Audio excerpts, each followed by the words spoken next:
স্ত্রীকে ভালো রাখার মানেই ভালো খাবার আর বাসস্থান নয়, তার আত্মিক শান্তিটা খুবই জরুরি।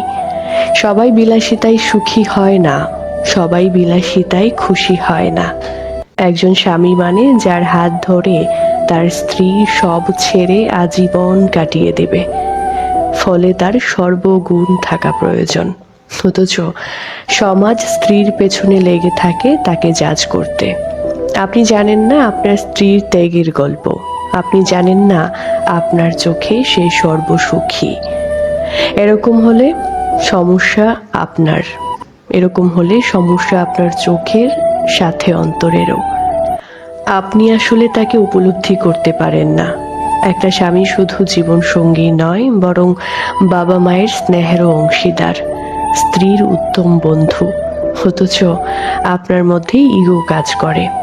স্ত্রীর উপদেশ যদি শুনতে শরীর জ্বলে, তাহলে বুঝে নিন শয়তান আপনাকে অহংকারে কাবু করে ফেলেছে। স্ত্রীর প্রতি যেমন স্বামীর কর্তব্য রয়েছে, তদ্রূপ স্বামীর প্রতিও স্ত্রীর পূর্ণ হক রয়েছে। সংসার জীবনে কলহ আসবে, কিন্তু সেই কলহে জবান দিয়ে যেন এমন কিছু বের হয়ে না যায় যে সাংসারিক জীবনটাই বিষাদ করে তোলে।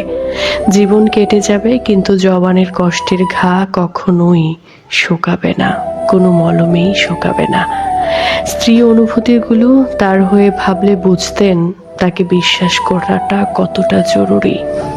বিশ্বাস করুন, জগতের সব নারী ভালোবাসা, আদর আর আহ্লাদের কাঙাল। এইসব দিয়েই প্রতিটি নারীকে সহজেই কাবু করা যায়। হ্যাঁ, এইসব দিয়ে প্রতিটি নারীকে কাবু করা যায়। আপনি একটু ভাবুন, স্ত্রীর পরিবার থেকে কেউ আপনার বিরুদ্ধে কিছু বললে আপনি মারাত্মক চটে যান। হয়তো কোনোদিন শ্বশুরবাড়ি পা রাখবেন না, এমনটাও বলে ফেলেন। অথচ প্রতিনিয়ত আপনার স্ত্রীর সাথে এটাই হয়ে চলে।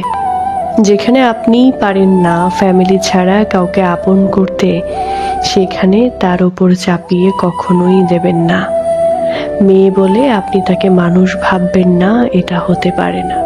আপনিও যেই মায়ের সন্তান, সেও মায়েরই সন্তান, বরং বাবা রাজকুমারীও। কোনো আইনে এমনভাবে লেখা নেই একটা মেয়েকে সব কিছু সহ্য করতে হবে। রাষ্ট্রীয় আইন না ইসলামিক শরিয়া। শরীয়তের দৃষ্টিতে নারীরা আহসান করে, না করলে বাধ্য নয়। স্ত্রীকে সম্মান দিতে শিখুন। আল্লাহর কাছে ওই ব্যক্তি উত্তম যে তার স্ত্রীর নিকট উত্তম। এটা কারো বানানো কথা না, এটা হাদিসের কথা। একজন স্বামীকে খুব বেশি সাপোর্টিভ হতে হয়। উত্তম জীবনসঙ্গী না পেলে জীবনটা এত বেশি তিক্ত হয়ে যায়। যে নারী একজন উত্তম জীবনসঙ্গী পায়নি, সে নারীই জানে। এটাও ঠিক, সবার নসিবে সব জোটে না, থাকে না, কিছু অপূর্ণ থেকে যায়। কিন্তু প্রতিটা পুরুষের একজন উত্তম জীবনসঙ্গী হওয়া উচিত। ঠিক তেমনি প্রতিটা নারীরও একজন উত্তম জীবনসঙ্গিনী হওয়া উচিত।